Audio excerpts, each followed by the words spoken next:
Commander Jake Morrison stood at his station on the Lunar Defense Base and watched the screens with growing dread. The alien ships had appeared without warning just beyond Mars' orbit, and they were moving fast toward Earth. He had sent 3 emergency broadcasts to the Planetary Defense Council, but received only automated responses. The politicians were still debating whether to attempt communication or prepare for evacuation. Jake knew there was no time for either. Admiral Claire Bennett commanded the Earth Defense Fleet from her flagship stationed near the Moon. She had 72 ships under her command, but they were designed for mining asteroids and patrolling trade routes, not fighting wars. The alien vessels were massive, each one larger than anything humanity had ever built. Their hulls seemed to be made of crystal that reflected the sun's light in strange patterns. Claire ordered her fleet to form a defensive line between the aliens and Earth, but she knew it was mostly symbolic. If these visitors wanted to attack, her small fleet would not stop them. Captain Ryan Fletcher was commanding a science vessel called the Horizon near Jupiter when the alert came through.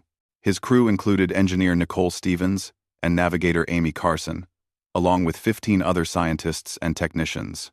They were studying the ice geysers on Europa when every screen suddenly switched to emergency broadcast mode.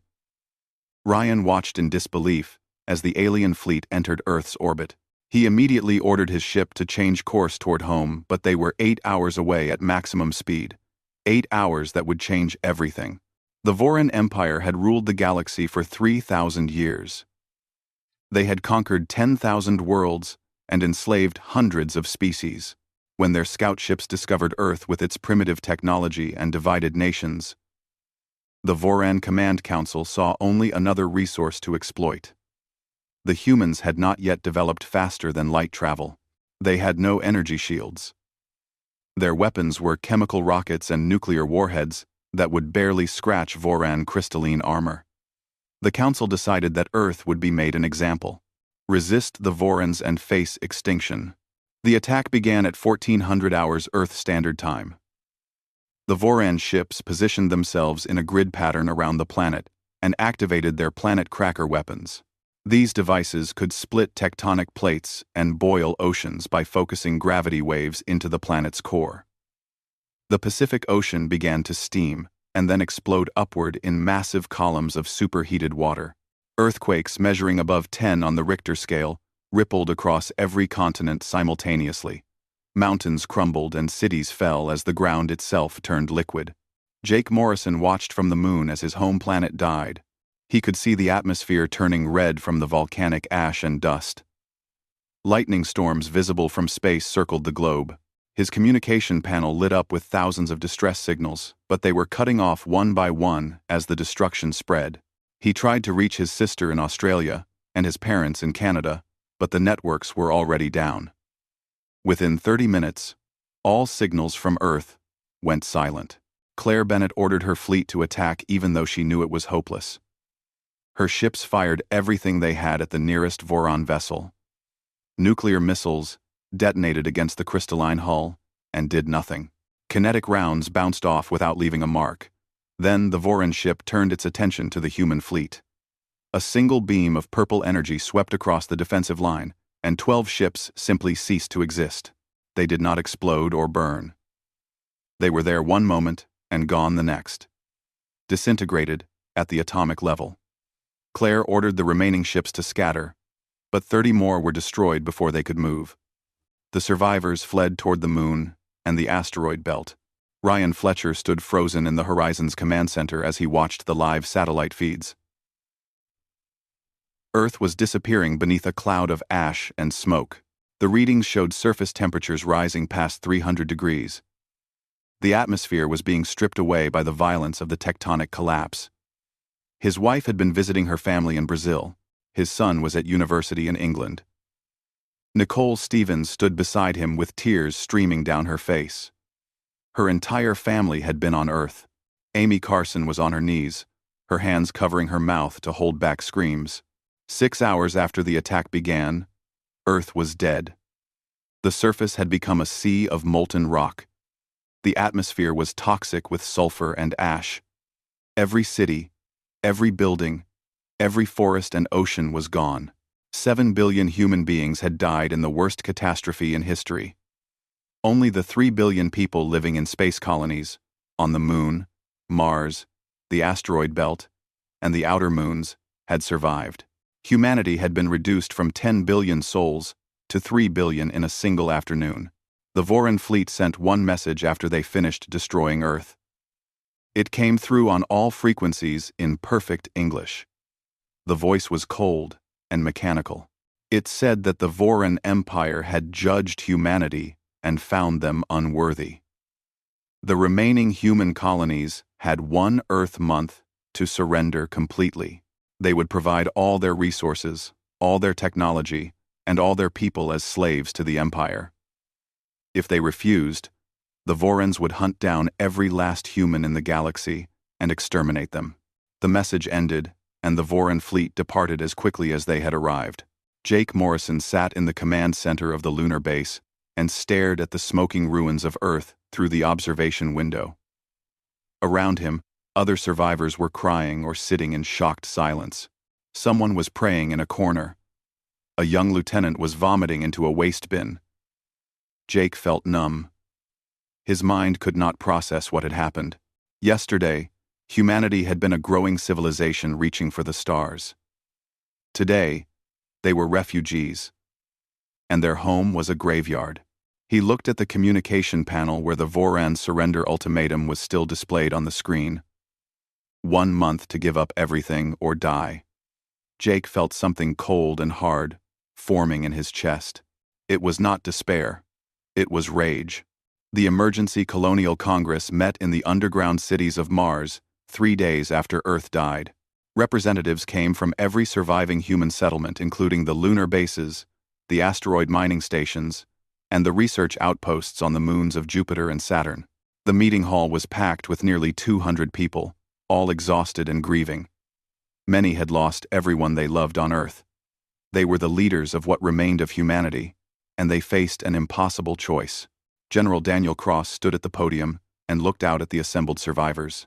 He was a tall man with gray hair and hard eyes who had spent 30 years preparing Earth's defenses against threats that everyone said would never come. He had been commanding the Mars defense grid when the Vorans attacked. He had watched Earth burn from his command post and been powerless to help. Now, he spoke in a calm, steady voice that filled the silent hall. He said that humanity had 3 options. They could surrender, as the Vorans demanded, and become slaves. They could flee into unexplored space and try to hide. Or, they could fight back. Many voices erupted at the mention of fighting. Someone shouted that they had no chance against an empire that had destroyed Earth so easily. Another person cried that they should save who they could and run. An older woman stood and said that fighting would only get the rest of them killed. Daniel waited for the noise to die down before he continued. He said that surrendering meant death anyway. The Vorans would work them until they died, and any children born would be slaves forever. Running might work for a while, but the galaxy was large, and the Vorans had controlled it for 3,000 years. Eventually, they would be found. Fighting, at least, meant dying with dignity. Dr. Lisa Monroe stepped up beside Daniel. She was a quantum physicist who had been working on Europa when Earth fell. Her husband and 2 children had been visiting Earth during their school break. They died with everyone else. Lisa looked smaller than Daniel. A thin woman with dark circles under her eyes and hair pulled back severely. She had not slept in 3 days. She activated a holographic display that showed star charts and tactical data. She explained in precise scientific terms what fighting the Vorans would require. It would not be a conventional war. Humanity did not have the numbers or resources to fight fleet battles and hold territory. Instead, they would need to attack the Vorans the same way the Vorans had attacked them. Total destruction aimed at extermination. The room went quiet. Someone asked if she meant genocide. Lisa looked at the person who asked and said yes. She meant exactly that. The Vorans had committed genocide against Earth. The only appropriate response was to return the favor. Humanity would not fight to win territory or negotiate peace. They would fight to make the Voran species extinct. Every world, every station, every ship, until nothing remained. She said this without emotion, as if she were describing a mathematics problem. Some people in the audience looked horrified. Others nodded slowly. A vote was called. The chairman asked all in favor of Operation Extinction to raise their hands. Every single person raised their hand. Even those who had argued for surrender or running voted yes. The fury that filled the room was tangible. Earth had held 7 billion people, and now it held none. The Vorans would pay for that with their entire civilization. The decision was unanimous. Engineer Kyle Patterson was placed in charge of building a new fleet. He was a young man who had designed mining equipment before the war, but he learned fast. The colonies already had automated factories and construction yards in the asteroid belt. Kyle reprogrammed them to build warships instead of cargo haulers. He designed vessels that were fast and deadly. The new ships would use quantum drives that made them nearly invisible. They would carry weapons specifically made to kill Vorans. Production began immediately. Within 6 months, the first warship rolled out of the factory. Within a year, humanity had 100 ships. Within 18 months, they had 500. Dr. Megan Walsh led the weapons development team. She was Kyle's older sister and had been teaching physics on Mars when Earth burned. She lost her parents, her husband, and her 3-year-old daughter. Megan threw herself into work with terrifying focus. She rarely ate or slept. Her team worked around the clock to develop weapons that could destroy Voran ships. The breakthrough came when they discovered that Voran crystalline hulls could be shattered at the molecular level using quantum disruption fields. Megan designed torpedoes that would tear enemy ships apart from the inside. The weapons worked perfectly in tests. Voran crystal samples simply fell apart into dust when exposed to the quantum field. Training began for the new fleet crews. Admiral Claire Bennett took charge of creating a naval doctrine for this new kind of war. The old rules about honor and protecting civilians were abandoned. The only goal was killing Vorans as efficiently as possible. Claire was methodical about it. She taught her captains to strike without warning, show no mercy, and leave no survivors. If a Voran colony surrendered, it made no difference. They all had to die. Some of the younger officers struggled with this at first, but Claire reminded them what the Vorans had done to Earth. After that, no one questioned the orders. Captain Nathan Pierce was chosen to lead the first attack squadron. He was a former mining pilot who had evacuated refugees from the moon during the attack. He had seen Earth die with his own eyes. Nathan took command of 12 new warships, designated as Ghost Squadron. His crews trained for months on attack simulations. They practiced jumping into enemy territory, destroying their targets in minutes, and vanishing before reinforcements could arrive. Speed and surprise were everything. The colonies began producing more than just warships. They built automated defense platforms around Mars and the asteroid belt. They established hidden supply depots throughout the solar system. They recruited every person who could fight or work. Even children as young as 12 were given jobs in the factories. Everyone understood that this was not just about revenge anymore. If Operation Extinction failed, humanity would be hunted down and destroyed. They were fighting for survival by becoming the hunters instead of the prey.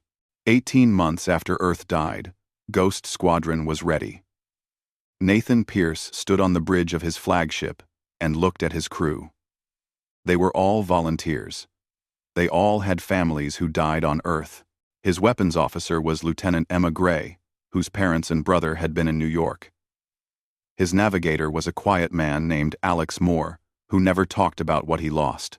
Nathan gave the order, and the squadron jumped to quantum space. Their destination was a Voran mining colony on the outer rim of the Empire. The war was about to begin, and humanity would teach the galaxy what it meant to face extinction. Ghost Squadron dropped out of quantum space at the edge of the Kelthara system and immediately activated their stealth fields. The 12 human warships became invisible to sensors as they drifted silently toward the inner planets. Captain Nathan Pierce watched his screens and counted the enemy vessels protecting the Voran mining colony. 36 crystalline cruisers patrolled in standard defensive formation around Kelthara 7. The colony below had 2 million Vorans working to extract rare minerals from the planet's crust. Intelligence reports said the colony had been operating for 500 years and was considered completely safe from attack. Nathan gave his orders quietly. The squadron split into 3 groups of 4 ships each. They would hit the Voran fleet from 3 directions simultaneously. Lieutenant Emma Gray sat at the weapons station and armed the quantum disruption torpedoes. Each ship carried 20 of the new weapons. Megan Walsh had promised they would work, but this was the first real combat test. Emma's hands were steady on the controls. She had practiced this attack hundreds of times in simulations. Her parents had died on Earth along with her younger brother.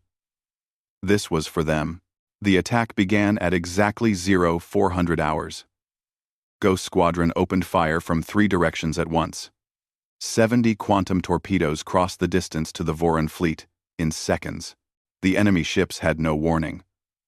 Their sensors never detected the human vessels. The first 12 Voran cruisers simply came apart as the quantum fields disrupted the molecular bonds in their crystalline hulls. The ships did not explode. They collapsed into clouds of glittering dust that scattered into space. The remaining Voran ships tried to raise shields, but the human weapons passed right through the energy barriers. Another wave of torpedoes destroyed 18 more cruisers. The Voran fleet was cut in half in under 3 minutes. The surviving Voran ships attempted to return fire, but they could not target what they could not see. Purple energy beams swept through empty space, while the human ships repositioned for another attack. Nathan ordered the final strike, and the last 6 Voran cruisers were destroyed. The entire battle lasted 8 minutes, from first shot to final kill. Ghost Squadron had eliminated 36 enemy ships without taking a single hit. Nathan brought his squadron into orbit around Kelthara 7 and looked down at the Voran settlement. The colony was a sprawling complex of crystalline structures that covered hundreds of square miles. 2 million Vorans lived and worked there. They had nothing to do with the decision to destroy Earth. They were civilians, miners, and engineers, and their families. Nathan felt nothing as he gave the order to begin bombardment. Emma Gray targeted the power plants first. Quantum torpedoes rained down, and the colony went dark. Then she destroyed the water processing facilities, the life support systems, the communications arrays, every piece of infrastructure that kept the colony functioning. The Vorans below tried to evacuate, but there was nowhere to go. Their transport ships had been destroyed in orbit. Their emergency shelters could not protect against quantum weapons. Within 2 hours, the colony was in ruins. The survivors would die slowly from lack of water and breathable air. Nathan did not stay to watch. He ordered the squadron to jump back to quantum space. They had delivered their message. Earth would be avenged one colony at a time. Admiral Claire Bennett reviewed the combat footage from Ghost Squadron's first attack. She sat in her office on Mars and watched the Voran ships disintegrate over and over. The quantum weapons worked even better than expected. She composed a message to all fleet commanders authorizing full-scale offensive operations. Over the next 6 months, human strike forces hit 17 more Voran colonies. Each attack followed the same pattern: jump in, destroy the defending fleet, bombard the colony, and vanish before reinforcements arrived. The Vorans never caught a single human ship.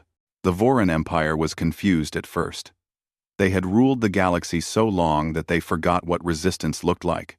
Their initial response was to send investigation fleets to the attacked colonies, but the human ships were long gone by the time they arrived. The Vorans found only ruins and bodies. They could not understand how the primitive species they had nearly exterminated was now hunting them across space. Their military command began reassigning fleets to guard important colonies, but they did not have enough ships to protect everything. The empire was too large, and humanity was striking everywhere at once. Lieutenant Connor Walsh flew a strike fighter launched from one of the larger human warships. He was Megan Walsh's younger brother and had volunteered the day after Earth died. His fighter was small and fast, designed for getting inside enemy defenses. Connor specialized in boarding actions. His team would breach Voron ships, fight their way to the data cores, and extract all the intelligence before destroying the vessel. It was dangerous work. Voron ships had internal defenses, and the crystalline corridors were like fighting in a maze of mirrors. But the information they gathered was vital. Connor led his team onto a Voron supply ship near the Thalen system. They cut through the hull with plasma torches and stormed inside. The Vorons fought back with energy weapons, but human combat armor could absorb the hits. Connor's team killed 12 Vorons in close quarters, fighting, and secured the data core. The information inside was incredible. Complete maps of the Voron Empire, fleet positions, colony populations, and most importantly, the location of the Voron homeworld. Dr. Lisa Monroe received the captured data and spent weeks analyzing it. She worked with a team of intelligence specialists to build a complete picture of the enemy. The Voron Empire controlled 412 worlds. Their total population was close to 40 billion. The homeworld called Vora Prime held 8 billion Vorons alone. Lisa began planning the next phase of Operation Extinction. They had been hitting minor colonies on the frontier. Now it was time to strike at the heart of the Empire. Jake Morrison was promoted to Admiral after he led a successful raid on a Voron shipyard.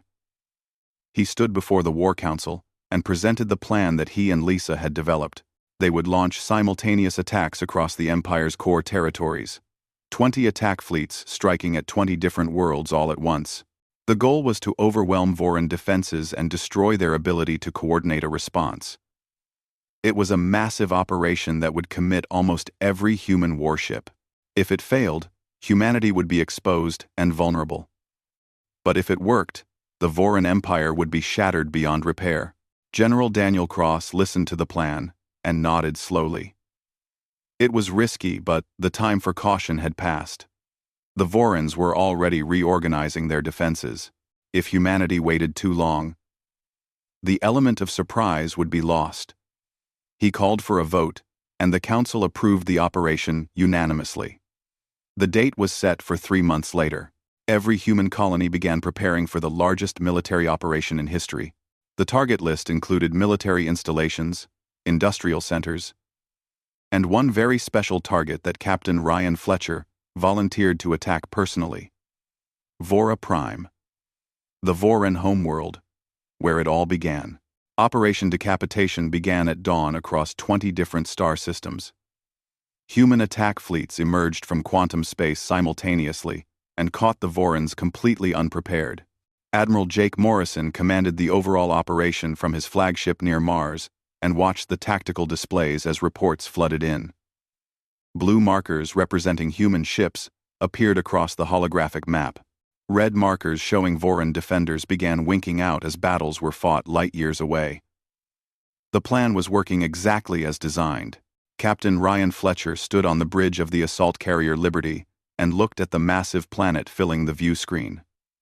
Vora Prime was beautiful in a terrible way. The entire planet seemed to be made of crystal that refracted sunlight into rainbow patterns. Enormous spires rose from the surface, reaching into space. Those spires were cities housing billions of Vorons. Ryan had requested this mission personally. He wanted to be the one who made the Vorons understand what they had done to Earth. The Voron defense fleet around their homeworld was the largest concentration of military power in the Empire. 300 crystalline warships formed defensive rings around Vora Prime. They were the elite guard, the best ships, and the best crews. They had never been defeated in 3,000 years. Ryan commanded 50 human warships. His fleet was outnumbered 6-1, but he had advantages the Vorons did not understand yet.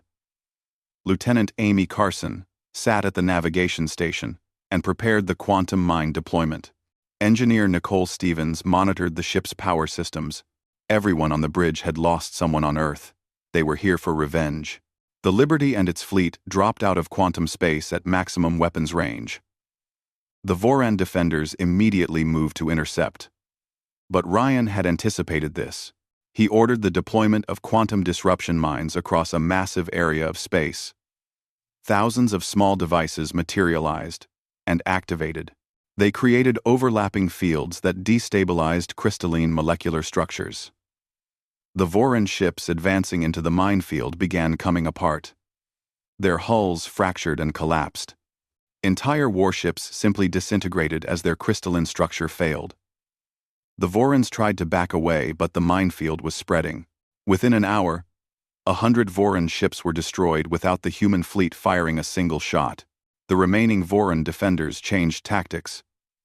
They attempted to bypass the minefield by jumping to different orbital positions, but human ships were waiting.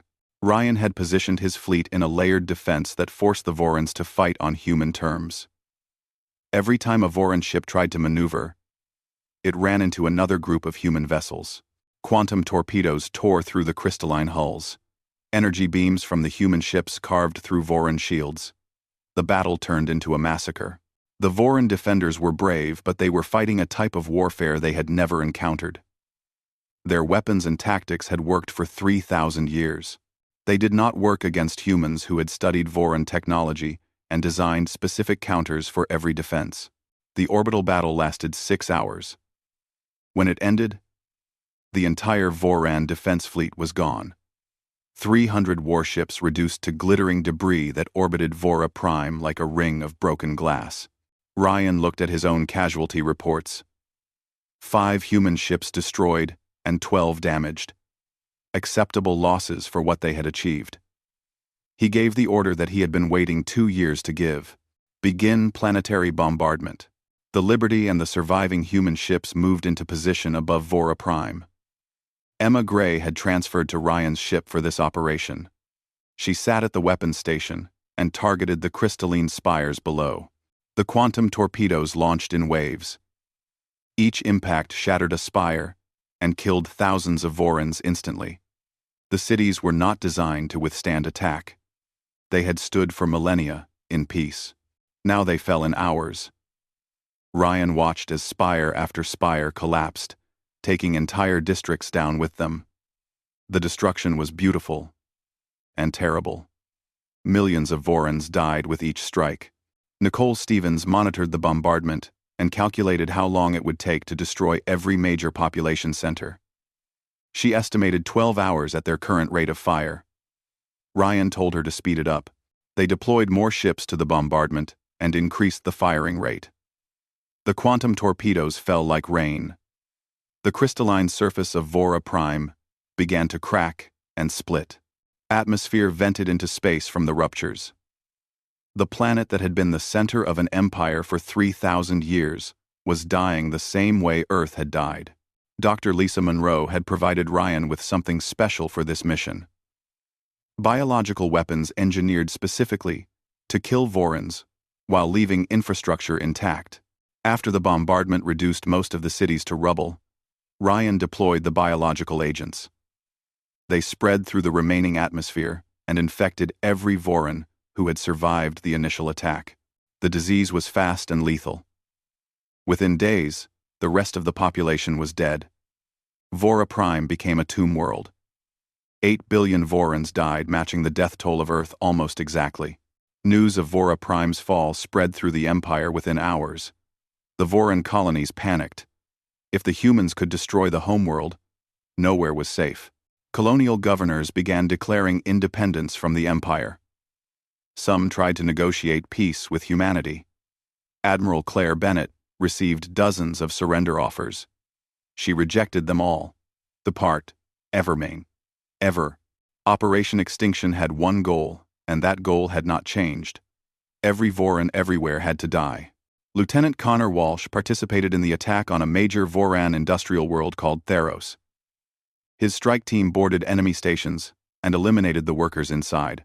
They moved through the crystalline corridors, systematically clearing each section. The Vorans fought back desperately, but human soldiers were better trained and better equipped. Connor's team suffered casualties, but they accomplished their mission. The industrial capacity of Theros was destroyed. The Vorans lost their ability to build new ships or weapons. Over the next 18 months, human fleets visited Voran world after Voran world. The pattern was always the same: destroy the defending fleet, bombard the surface, deploy biological weapons, and move to the next target. Some colonies tried to evacuate. They loaded as many Vorans as possible onto transport ships and fled into unexplored space. Human hunter squadrons tracked them down. Captain Nathan Pierce specialized in hunting refugee convoys. His ships would intercept the transports, disable their engines, and leave them drifting in deep space. The Vorans inside would die slowly from life support failure. Nathan felt no mercy. The Vorans had shown none to Earth. General Daniel Cross oversaw the logistics of the Extinction campaign. It was a massive operation, requiring perfect coordination. Ships needed fuel and ammunition. Crews needed rest and replacement. The human colonies strained to support the war effort, but no one complained. Every person understood what they were fighting for. Megan Walsh continued developing new weapons to make the killing more efficient. Kyle Patterson built more ships to replace losses. Megan Walsh, the entire surviving human civilization became a machine designed for one purpose: extermination. Dr. Lisa Monroe tracked the progress on her screens. The number of living Vorans decreased steadily. 40 billion, 30 billion, 20 billion, 10 billion. Every day, the number dropped. Every day, humanity came closer to achieving what the Vorans had tried to do to them: total extinction of an entire species. Lisa worked without emotion. She had stopped feeling anything when her family died. Now she only calculated and planned. The mathematics of genocide were actually quite simple once you committed to doing it. 412 Voran worlds had been cleansed. The number appeared on Admiral Claire Bennett's screen every morning when she began work. 412 worlds where Vorans had lived and worked and raised families. All of them were empty now. Silent cities and abandoned stations orbiting dead planets. 37 billion Vorans killed over the course of 3 years. The empire that had ruled the galaxy for 3,000 years no longer existed. Only one target remained. Intelligence reports indicated that approximately 10,000 Vorans had survived by hiding in a deep space station inside the Helios Nebula. The station was old, built centuries ago as a research outpost, and long forgotten by the Empire. The survivors were scientists and their families. They had no warships and no weapons. They were just trying to stay alive. Admiral Jake Morrison brought the information to the War Council and asked for permission to eliminate the final target. General Daniel Cross listened to the briefing and then called for discussion. For the first time since Operation Extinction began, the Council debated whether to proceed. Some argued that 10,000 Vorans hiding in a nebula posed no threat to humanity. Captain Ryan Fletcher said they should be left alone. He had commanded the attack on Vora Prime and killed 8 billion Vorans. He said that debt had been paid. Others disagreed. Lieutenant Connor Walsh stood and reminded everyone that the Voran attack on Earth had not spared civilians. 7 billion humans died, including children and elderly, and everyone in between. Why should humanity show mercy now when none was shown to Earth? Dr. Megan Walsh spoke last. She was thin and pale from years of endless work. She had designed most of the weapons used in the war. Her quantum torpedoes had killed billions. She said that leaving any Vorans alive was an unacceptable risk. The galaxy had seen what happened when you attacked humanity. The lesson had to be complete and absolute. Every Voran everywhere must die so that no other species would ever dare to attack humans again. The vote was close, but ultimately, Daniel Cross cast the deciding vote. Eliminate the station. Operation Extinction would be completed. Captain Nathan Pierce volunteered to lead the final mission. His Ghost Squadron had struck the first blow of the war, and he wanted to finish it. He took his 12 ships into the Helios Nebula, following the coordinates provided by intelligence. The nebula was beautiful, filled with glowing gas clouds in shades of purple and blue. The Voran station was hiding deep inside where sensors had difficulty penetrating. Nathan's ships found it anyway. The station was small and old. Its shields were barely functional. There were no weapons. It was not a military target. It was a refuge. A transmission came from the station before Nathan could give the attack order. A young Voran scientist named Kelthara appeared on the screen. She spoke in halting English and begged for mercy. She showed images of Voran children playing in the station's corridors. She explained that none of them had any connection to the government that destroyed Earth. Most had been born after that war began. They were innocent. She asked if humanity would really murder children to complete their revenge. Nathan stared at the screen and saw the Voran children. They looked different from human children, with their crystalline skin and multiple eyes, but they were still children. They were laughing and playing without understanding that death was waiting outside their station. He thought about his own childhood on Earth, before the attack. He remembered being young and safe and thinking the universe was a good place. Then he remembered watching Earth burn. He remembered the 7 billion people who died that day. Those people had been innocent too. The Voran attack had not spared human children.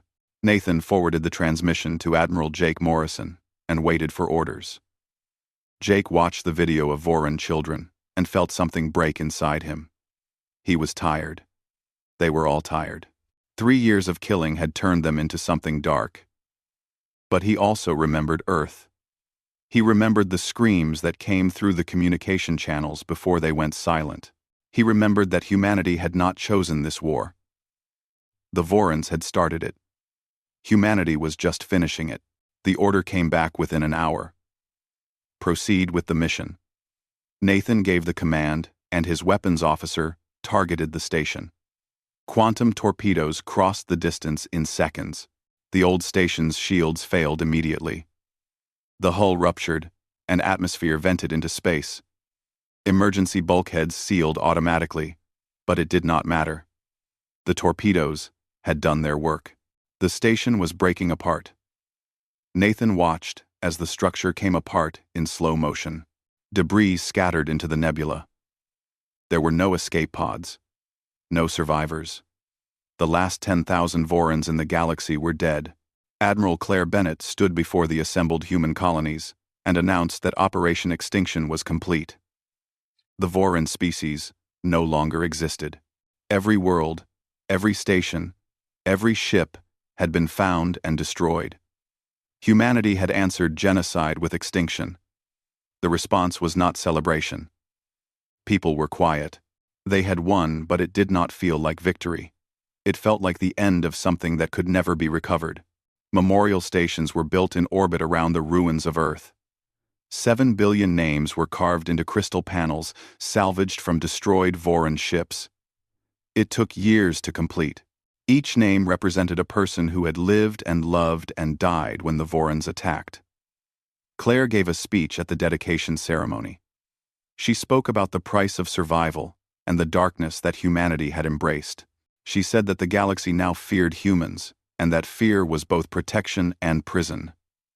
The next generation would have to decide what humanity would become. Dr. Lisa Monroe returned to her research, but she no longer worked on weapons. She began studying terraforming technology. Earth was dead, but perhaps in centuries or millennia it could live again. The project would take longer than any human lifetime, but it gave her something to hope for. She worked in her laboratory and tried not to think about the 37 billion Vorans who died because of weapons she designed. Some nights, she dreamed about her husband and children. Other nights, she dreamed about Voran children dying in space stations. She never spoke about the dreams. Kyle Patterson built defense networks throughout human space. Sensor grids and automated weapon platforms that could respond to any threat in minutes. Quantum drives allowed human ships to reach any corner of their territory almost instantly. Humanity would never be caught unprepared again. The colonies grew and expanded. New settlements were founded on worlds the Vorans once controlled. Within a generation, human population recovered to 5 billion. Within 2 generations, it reached 8 billion. The veterans of Operation Extinction carried their own burdens. They had saved humanity by becoming the most efficient killers in the galaxy. They had answered genocide with extinction. Whether that made them heroes or monsters was a question without an answer. Most of them did not talk about the war. They lived quiet lives and tried to forget. But they never truly forgot. How could they, when they had helped exterminate an entire species? Other civilizations in the galaxy watched humanity with fear and respect. The message was clear. Do not attack humans. They do not fight to win. They fight to exterminate. No one tested that message. Humanity was left alone to build their new civilization on foundations of ash and blood. The Voran Empire was gone. Earth was gone. 44 billion people from 2 species were dead. That was the price of Operation Extinction. That was the cost of survival.